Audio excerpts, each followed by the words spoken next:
So, Mr. Lorenzetti, how are you? Uh, Today I'm having a good day, Yeah. Aria. Yeah, yeah. Some days are better than others, but today has been good. Probably the Mm. weather, and I'm seeing Parisa today, which makes me feel very, very fine. And I have all my family together with me, you know, and that's a great feeling. Mhm. Yeah. Yeah, that's great. I've been meaning to talk to you about your life and your experience. You had an interesting life from your childhood, going through a lot of things and then also always I look to you as a great father. Like a exemplary person to have great time with your kids and uh, generally um, it's for me it's like that, like always I feel that you are having certain qualities that I really admire by means of the fatherhood and also as a person. Thank you. And I like the uh, the certain way of your thinking about life and the ingredients of being philosophical and poetic and also very intellectual and knowledgeable about history and a lot of things. I always enjoyed talking to you.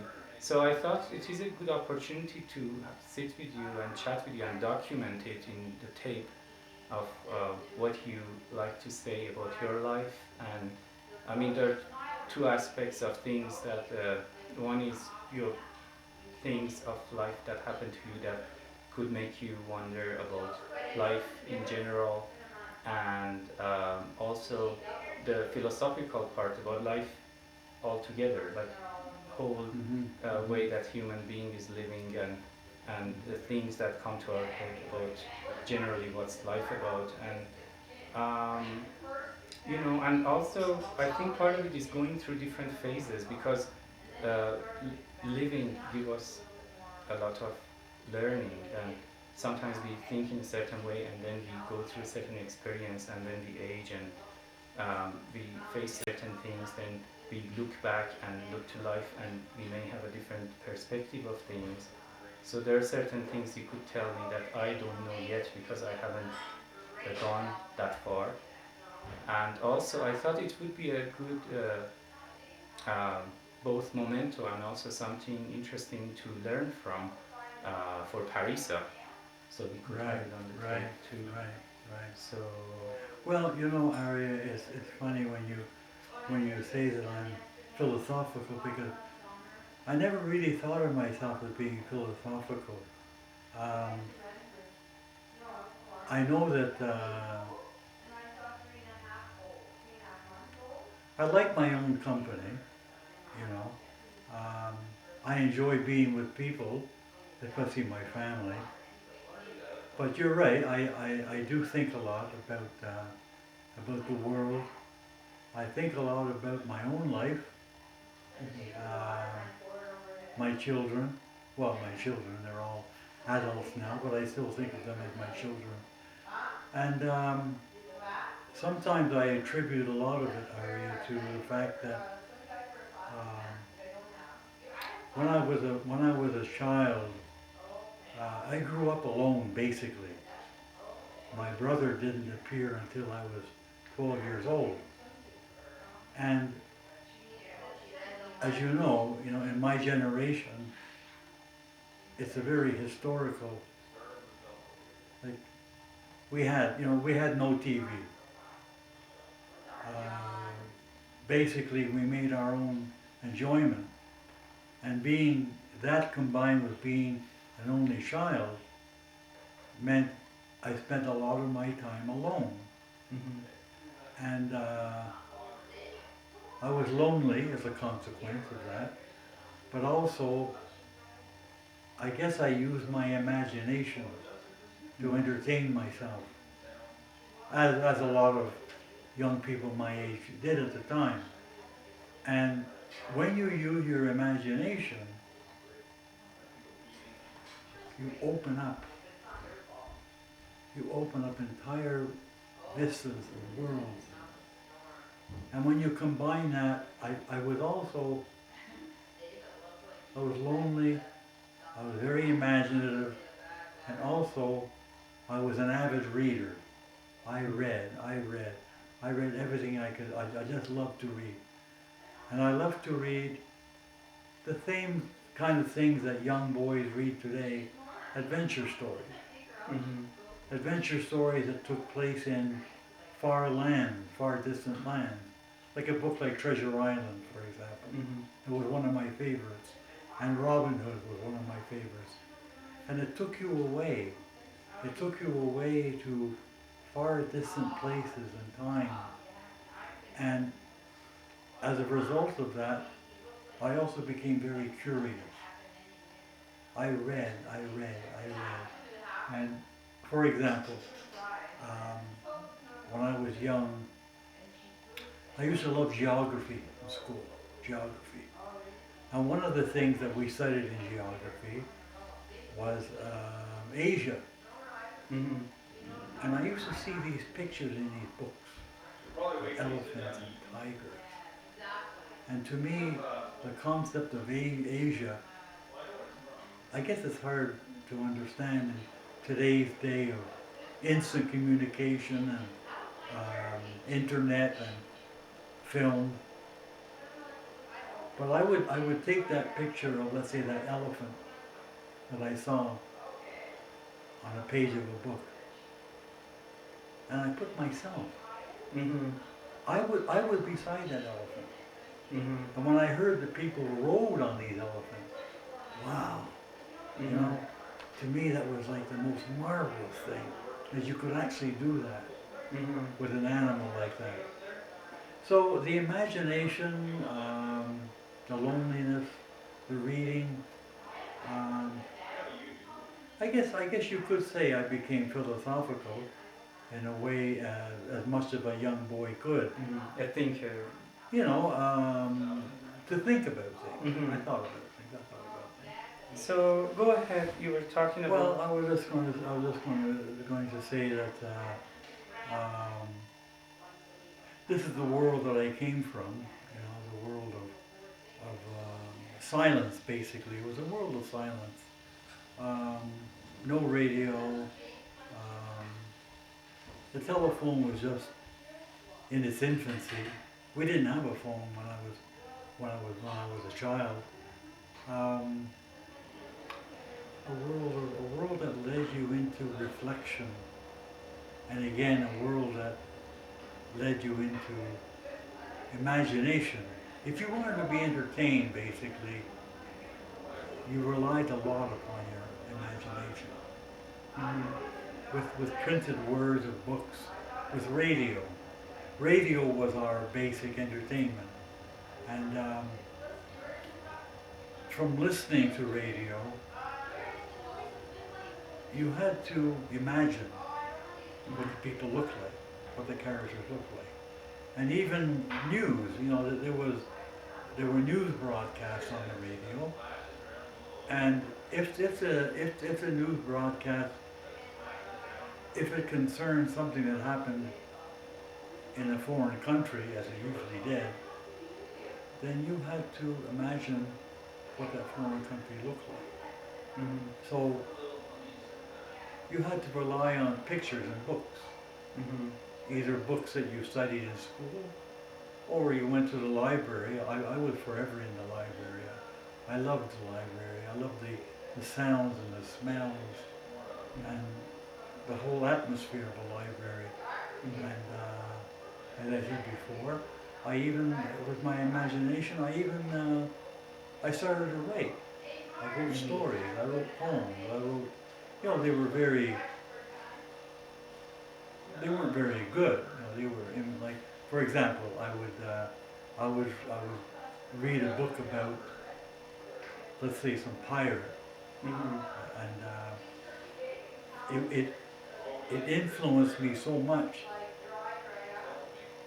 that I would write a story Mm-hmm. about this pirate. He would be my main character. Yeah. I would write a little story about him, Yeah. you know.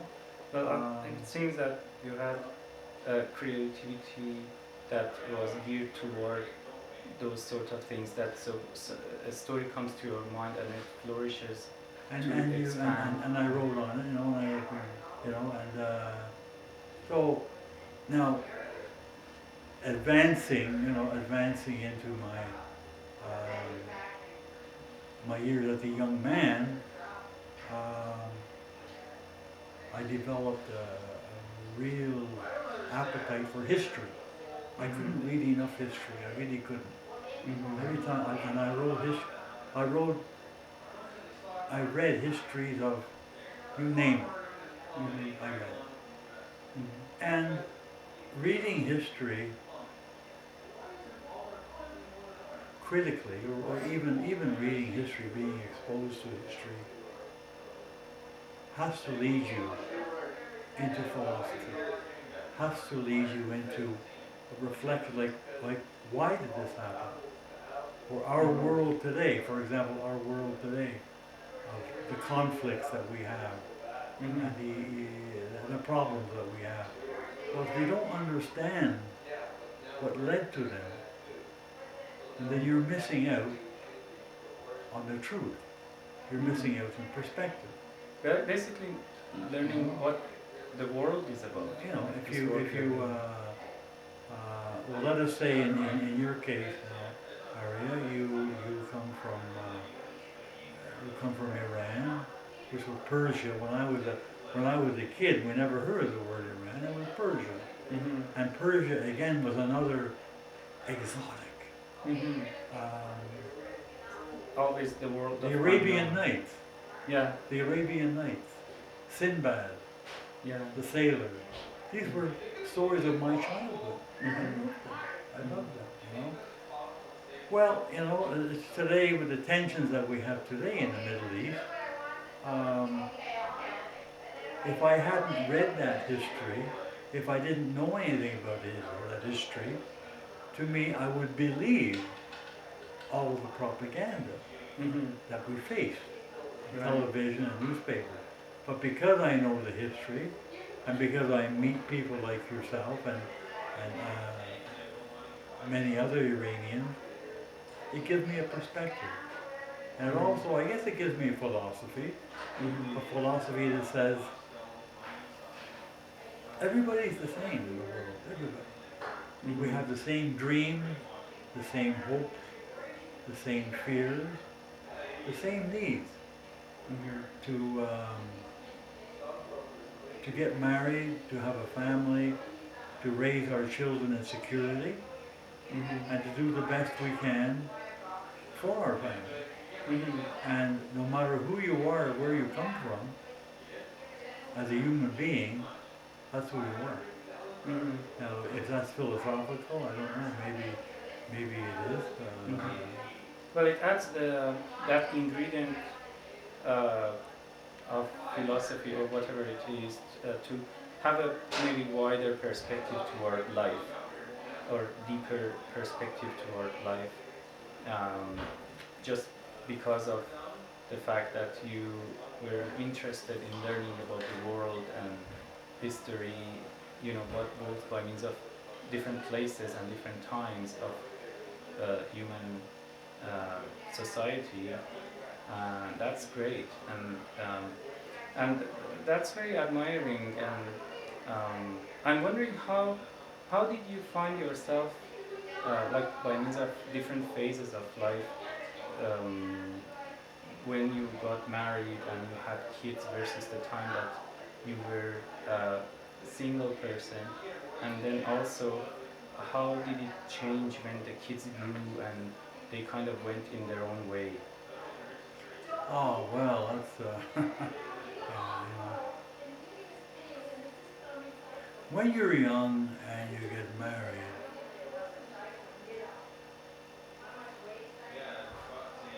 you don't think that far ahead. Mm-hmm. It's all emotion. Mm-hmm. You love this person. You love this person so much that you cannot conceive of spending the rest of your life without that person. Mm-hmm. You want to see that person every day, Mm-hmm. every day. Waking up in the morning, going to bed at night, and children happen. Mm-hmm. Children happen. Um, Now, my wife and I, we wanted children. Mm-hmm. We wanted children. But it wasn't a planned thing, of course. It was never, it wasn't a planned thing. And when we started to have our children, um, I guess I have to step back for a minute, Ariane. And as you know, or perhaps Lisa has told you, my childhood, um, I was exposed to a lot of violence as a child Mm-hmm. in my own family.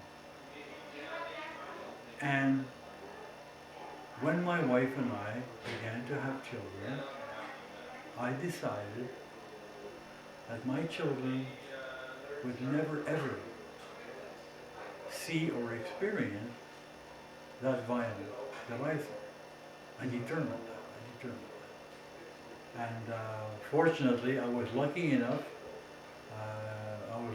to marry a woman who was a strong woman, a woman with love beyond bound. Mm-hmm. Well, if she married me, she had to be extremely tolerant. But basically, so our children grew up in love. We didn't have a whole lot of money.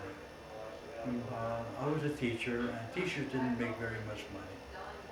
And my wife decided that she wanted to raise her own children. So thankfully, she stayed at home and raised the children. And raised the children in love and the values that my wife and I shared. And we did our best to pass these values on to our children, but not by preaching to them, not by telling them, but by showing them. We tried to show them by example. Mm-hmm. And the biggest thing that we were successful with, I think, was love. Mm-hmm. We showed them love, genuine, unconditional love. And they all grew up. They all grew up to be great, great individuals, loving, giving people. Mm-hmm.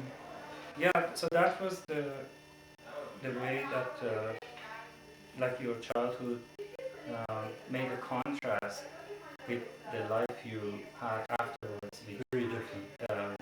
completely you became like nourishing and um, bringing that love atmosphere in the That's right. family you That's were right. living in. Yeah. Yeah, Yeah. that's very incredible. Yeah. Well, incredible, Ari, if it's a natural impulse, isn't it? Like when now you're a young father, and from everything that I've seen, you're going to be a great father, and you're going to be a great father because you believe in two basic principles. First is love, unconditional love, that you will pass on to Parisa, and she'll benefit so much. And the second thing that you'll be able to pass on is a belief that people have to look after each other. This is life. People go through like, what is life? Why are we here? What's it all about? It's really simple. To help each other. The world can be a very negative place. Very negative. But we need each other to help each other, to support each other, to give back. Like you and I, and Lisa, and Teresa are very fortunate to have been born when we were born and where we were born. Without war, without strife, without starvation, without disease.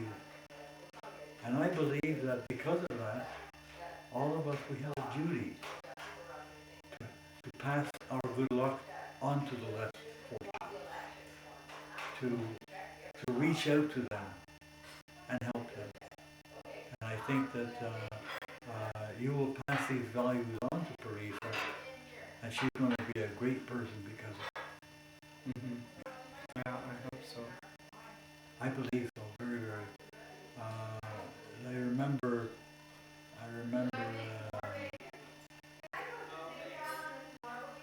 I think you and I had this conversation even before Teresa was born, and you asked me about fatherhood or parenthood, and I told you then, and I still believe it comes right down to one thing, Arya, giving yourself. Don't give money, don't give time, you give time, you know. Um, you have to give of yourself. Mm-hmm. You will teach Teresa by who you are. Mm-hmm. And she'll look at you, and she will live the rest of her life following your example. Mm-hmm. When she gets to be a teenager, well, she may drift for a while, Mm-hmm. as I'm sure you did, and I'm sure Lisa did. Oh yeah. But if you plant the seeds, if you plant the values when she's young, she'll come back. Mm-hmm. They always do. Yeah. They always do. And you leave the door open. Yeah. You wait for her to come. Yeah. Mm-hmm. I'm sure you will. Yeah, well, that's part of the growth that we have to leave the shell to add some other ingredients of ourselves, of personality that has to be. Hey guys, it's ready. Come on. Okay. And Oh, you're right. Yeah. yeah. Yeah. And then it comes back. Yeah, a lot of things are like in life is like that. That we need to. It's like you're going in a full circle. You have to go to the other environments, and then you They will come back. experience, and then you come back. But Yeah. they will come back. Yeah. She will come back to you and to Lisa. Yeah. Yeah. Because you have filled her with love. And she'll come back looking for that love. And she'll know that no matter how often she trips and falls and hurts herself, she can get up and you'll be there. Yeah. Yeah. That's what it is. You will be there. Mm-hmm. Yeah. That's a great feeling about life. Like, what a contrast that in life there are so many things that we think of life as a place that has tons of insecurity, lots of things that we don't know, and well, it's a lot of anxiety of all these things in life. Well, So that's many right. things in That's life. right. Yeah. But then, in contrast, you see so many things in life like that, and then in contrast, you see that your parents are always there for you. The concept of something is there always for you to protect you. And It's a landing pad. It's a landing pad. Yeah. yeah, that's a great feeling. Okay. Okay. I